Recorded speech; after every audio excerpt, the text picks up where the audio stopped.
Welcome back to the Care Innovation Studio at the Care Innovation Summit. We are here with our next guest, Dan. How are you, Dan? Very well, thank you. How are you? I'm okay, thank you. Good. It's a busy day, but it's fun. Yeah, nice to be in aircon as well. It's very hot outside, so we've got the right call today, I think. Yeah? It's that experience when you go inside to outside when it's hot, and it's like reminds me of being on holiday. Yes. So, nice. So, do you want to tell us who you are and what you do, Dan? Certainly, yeah, no problem at all. So my name's Dan Archer. I am the founder and UK Chief Exec of a business called Visiting Angels. We're a domiciliary care provider. Started the business from my dining room table, actually, in September 2017. And we currently have about 1,600 staff across the UK. We operate from 75 locations across the UK, and we're providing domiciliary care. So we're visiting people in their own homes to provide care in their own homes. Perfect. So big market, growing market. Recruitment challenges, I'm sure. Yeah, I mean, we've got a relatively unique position in that respect. I guess that's part of the innovation that you might want me to talk about. But yes, the recruitment challenges I think are pretty well documented in the dom care space. Yeah. So innovation then, what does that mean to you? Innovation. What does innovation mean to me? Let me tell you a story. Should we start with that? Should we do that? So my grandfather worked for a steel-making firm in Sheffield called Sheffield Smelting Company, and they were responsible for really high-finished stainless steel. And so during the 1970s, but you could not make this up, they had a visit from the Russian national ice dancing team. And because my granddad was a foreman, he was responsible for the site visit. So they came across to Sheffield, they had a tour around the factory, and they got to the bit where they put the final finish on the ice skates for the team. And there was some muttering away in Russian, and the translator said to my granddad, the team would like to know, is it common in the UK for men to work until they're so old? And my granddad said to the chap who was leading on that session, Gordon, he wants to know why you've not retired yet. And Gordon's response was, because the boy is not ready yet, pointing at his apprentice. His apprentice was in his 40s, right? And I think that's a problem, right? My granddad used to call that dead man's shoes. You learn to do something by watching somebody else do it. And there is an awful lot of that in the care space.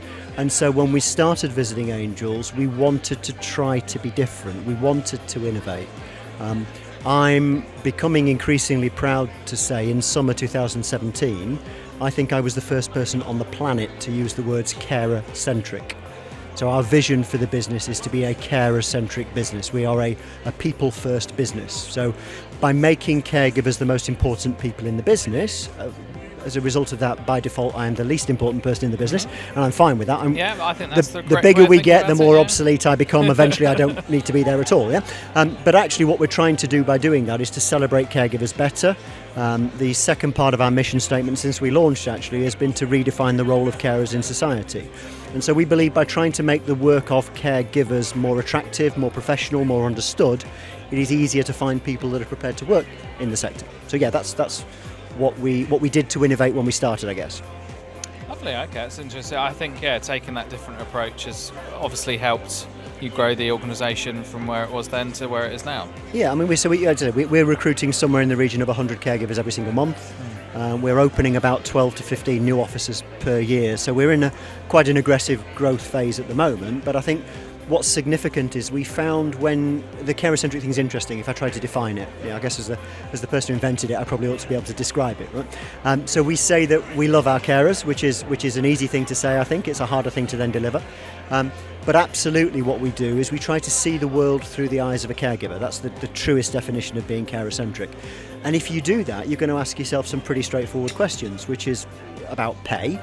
It's about contract types, it's about work, it's about the interactions with work, it's about culture, it's about support structure, it's about being listened to and engaged with. So there's so much of that we've had to learn the psychology behind what leads to a caregiver leaving in that situation, and what can we then do to address that to mean that we reduce our staff turnover. Very proud to say that nationally we have staff turnover of only 9%. So we're a 91% retention care provider. In domiciliary care, that's pretty much unheard of. Very proud of that.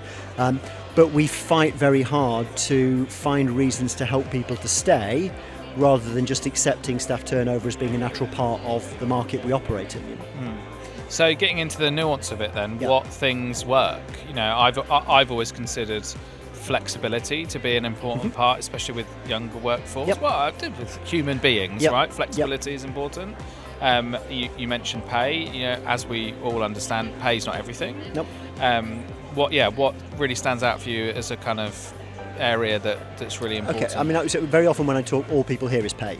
Yeah. Right, pay and contracts. And we've got to remember, as a sector, domiciliary care, 50% of an 800,000 strong workforce has been on 0-hour contracts. Now, yes, the Labour government are looking at changing that, and quite right too, in my opinion, but I always found it really frustrating that providers would say to me, we've got really high staff turnover, and they were using 0-hour contracts. I'm like, well, if you're not giving anyone loyalty, why would you expect any in return? Yeah. So pay and contract types are fundamental. You can't have a professional role and pay someone piecemeal for that. So we believe in £2 to £3 an hour more than minimum wage, paid travel time, guaranteed pay uplifts each year, proper contracts. But actually the really important stuff, and the stuff that's far harder to do, is built into the fabric of the organisation. It's the cultural piece. You know, what is it that leads to somebody being stressed in work, and what can we do to alleviate that stress? We have an app for our workforce called the Angel Care app. So Angel Care is our caregiver wellbeing programme, and the app monitors caregivers' wellbeing in order for us to be able to look at stress points through a working week. We have a minimum 1-hour visit, not because it delivers better quality care to our clients, but because we don't want a caregiver to have too much work to do in too little time. That constant feeling of not getting the closure of a job well done is a significant creator of stress for most home care workers. So there's lots of stuff like that. And I would categorise it, I think, I referenced my granddad, I'm going to reference my mum now. My mum has always said to me, you've got 2 ears and 1 mouth, use them in that order. Right? And so that's the approach we take with our staff. We are always listening. We're always trying to help. Wherever we possibly can do, we're trying to make their life easier, not harder, as a business. And it's led to some wonderful things that we do.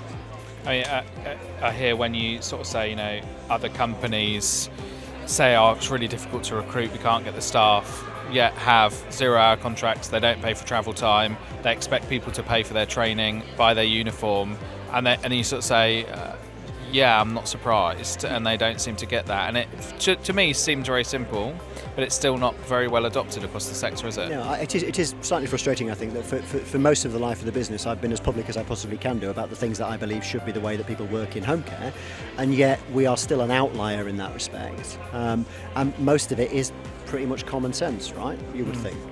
And yes, there are some frustrations in there. People will say, it's difficult for us to do that. How do you afford to do that? And the straight answer to that is I don't work for a rate which doesn't allow me to look after my staff properly. Because it's not my staff's fault if I tender incorrectly for that work. I've got to get that job right, because as the provider, I need to look after my people, right? There's lots of little bits in there about that. I mean, as I say, there's also some really joyous stuff. I mean, a lot of what we've tried to do to drive down the staff turnover is increasing the engagement we've got with caregivers. And if you think about a home care worker, they don't really have a place of work. They're remote working. They're going from client to client to client to client back home again. So if you don't build a reason for them to come into the office environment, then they don't do that, and they don't feel like they belong to the organisation as a result of that. So, we're a big advocate for face-to-face training, because our digital training doesn't deliver a good outcome, in my opinion, but also people coming into a classroom and learning collectively helps them to feel part of the unit. We have 4 family events a year, which are our way of celebrating our caregivers. So we have a big Christmas party, we have an Easter egg hunt, we have a summer barbecue, and we have a fireworks party. And those are chances for us to get together and to celebrate our care teams, but also to thank their families, because when a caregiver's working for us, they're not being a mum or a dad or a brother or a sister. They're in essence neglecting their own family to care for somebody else's. And for the last 4 years, my summer barbecue has been a live music festival I run in Sheffield called Carefest. We have a main stage, we have usually a celebrity act. We had Sonia last year, we've got Bucks Fizz singing this year at it, and we do that because we want to celebrate caregivers. We want to, as I say, we want to redefine the role of carers in society. Yeah. So thinking about, if I'm a home care organisation and I want to start the journey of changing the culture, where should I start? Should I start by offering the contract, a 20-hour a week or 30-hour, or a contract that person wants, or should I start by paying travel time? Where do you think would be the best place to start? I would genuinely, honestly start with a conversation with the team that you've currently got working with you. You probably don't know them as well as you need to, right? So get to know them better, understand what is important to them. Yeah, if budget is tight, which inevitably it's going to be, and you can afford to do things but in a staged way, let's find out which thing that you might do could have the biggest impact first, basically. It's interesting from an employee reward perspective. We spend time to understand the things that our caregivers like to do when they're not working, so that when we can reward them for things, we're not just giving them sort of arbitrary gifts. Gift cards don't work. So what we'd much rather do is know enough about the caregiver to be able to provide something which is of value to them. Yeah, so that's an extension of that. And yes, absolutely, contract structure, pay. The reality is that if your care team are on minimum wage and you're not paying them for travel time, then you are probably breaching the minimum wage legislation. That's illegal. You shouldn't be doing that, right? Yeah. So absolutely, people should be adjusting their structure to be able to meet that. And if that means that you've got to go to that local authority commissioner and say, we've got to give that contract back, we can't work on that contract, then I'm afraid that's probably what needs to happen. And people say, well, that's very harsh of you. How can you advocate for people not receiving care? And I'm like, look, I want people to receive quality care. I just don't believe the people funding it should be caregivers who are being paid less than they should be being paid. That's the reality of it. Because at the minute, the entire system is existing on that little bit of subsidy, and caregivers are the last people that should really be suffering in that. Yeah, and I suppose a lot of the time they're people who may be immigrants to the UK, maybe English isn't their first language, and are being taken advantage of, right, by unscrupulous companies. Yeah. But they're not necessarily immigrant workers in that respect either. I mean, I did some work with the BBC when the story about the sort of exploitation of overseas workers came to light, and a journalist said to me, how do you think it's possible for this sort of exploitation to exist? And I said, well, look, if we're in a sector where it's common for people not to be paid for their travel time, and that can then mean sometimes that they're paid below minimum wage, so therefore financial exploitation is more widespread than it ought to be anyway. Yes, I can see that as by an extension it might be possible for somebody from overseas to also be placed in a situation where it's not legal or it's problematic. Yeah, and this is not big providers. It's not professional organisations. It's not people that come to events like this. These are small local providers. Some of them not knowing what they should be doing. Some of them knowing what they should be doing and not able to do something about it, and not having anyone to hold them to account or to give them the guidance they need to be able to make that change. But somebody needs to make that change, because we've got 130,000+ vacancies in adult social care, and that is not going to get any easier unless we increase the attractiveness of the job of being a caregiver. In a true kind of one-show fashion, I want to handbrake turn on it and ask you my final question, which is scones. Or scones, as I was corrected earlier. Jam first, then cream, or cream first, then jam? I've absolutely no idea. I'm from up north. We don't eat that stuff. I mean, we really don't. So we had a northerner in here earlier. There is a few at this conference, and he said cheese one with ham in it. Cheese definitely. Cheese scone with ham in it. I'm from a family that would have a piece of Wensleydale cheese with a bit of Christmas cake. And again, we do that stuff up north sometimes. So, but no, I guess if I was in Cornwall and I was having one, I would probably do jam first, cream second. Okay. Personally. But I also like a lot of butter. Yeah. That's also been mentioned. Well, thank you very much for coming. It's been great to talk to you. Good to and good luck in the future with everything. Thank you very much. Thank you. Nice to meet you. We'll be back shortly.